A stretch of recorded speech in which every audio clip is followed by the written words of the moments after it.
Again, my name is Gabe Zollner. I wrote an article that I wanted to turn into a video.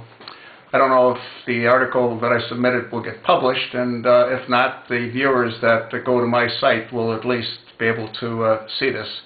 So if it appears that I'm reading it, it's because I'm reading it, but again, I did write it. This is an open letter to Senator John McCain. Senator John McCain, as you may recall, last month at a town hall meeting, you told the constituents when she asked, quote, "Why has Obama not been impeached yet?" end of quote. And you responded by saying that as far as you are concerned, President Obama has done nothing that would be considered impeachable, end of quote. Senator McCain, I, along with millions of other true-loving Americans, care to differ with you. Impeachable offenses by Obama and his dysfunctional administration are in reality overwhelming. All that any sane person has to do is open their eyes. Please consider doing so before it is too late for all of us that love this country.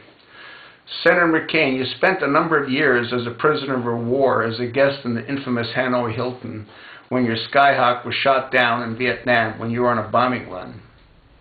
Having lived through that experience, I am certain that you can recall how the war in Vietnam escalated from America initially sending, quote, advisors, end of quote, and then sending, quote, trainers, end of quote, and ultimately sending in our military forces that resulted in a protracted 10-year war that cost the lives of over 55,000 servicemen and women, and thousands upon thousands of additional wounded military personnel.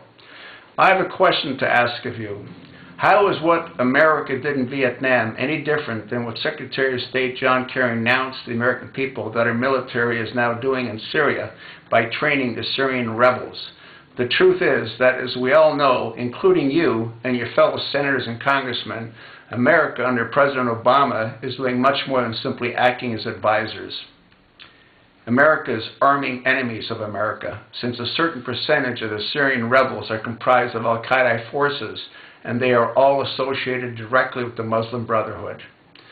Insofar as the transfer of 20 Block 52 F-16s and the transfer of 200 Abrams battle tanks are concerned, according to the information that was released by the administration, that deal was in the works when President Mubarak was in power in Egypt. When the president was deposed, the deal should have been off the table, especially when a radical extremist Muslim took power by the name of Mohammed Morsi. When President Mohammed Morsi, a follower of the Muslim Brotherhood, now in power, thanks to America sitting on the sidelines when Mubarak was being deposed, and knowing the radical and hateful comments that President Mohammed Morsi has made about Israel and the destruction of America, how in the Senate's right mind could any one of you allow the transfer of these weapons, let alone provide a gift of an additional $450 million? Who do you think President Mohammed Morsi will eventually plan to use these weapons against? According to the previous Secretary of Defense, Leon Panetta, both he and General Dempsey spoke to Obama for 30 minutes at around 5 p.m. Eastern Standard Time on September the 11th, 2012. They spent 20 of those minutes discussing the events that were taking place in Benghazi.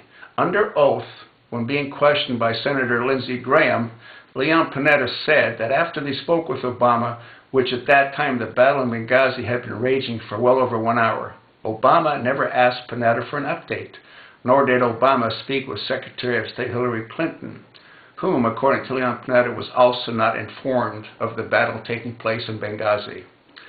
We later learned that the battle raged for well over 7 hours, and numerous requests for help from Benghazi were denied. The question begs for answers. Who and why were they denied? The lame explanation that Panetta gave, which was, quote, that we don't send in forces unless we know the status, end of quote. That was insane and not at all believable.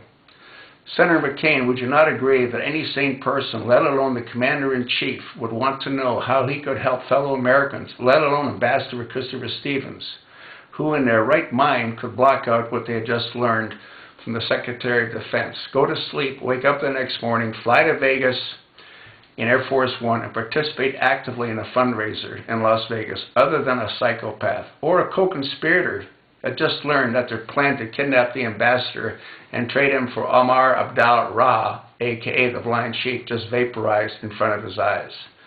Senator McCain, do you honestly, in your heart, believe that President Obama has not committed many impeachable crimes against the American people? Or are you living along with most, if not all, of the other senators in Congress in your own fictitious delusional world? The time to act is long gone, but it is still not too late for all of you to save America. Russia and China are not going to simply sit on the sidelines. They did not during the Vietnam conflict, and they won't during what is now going on in Syria.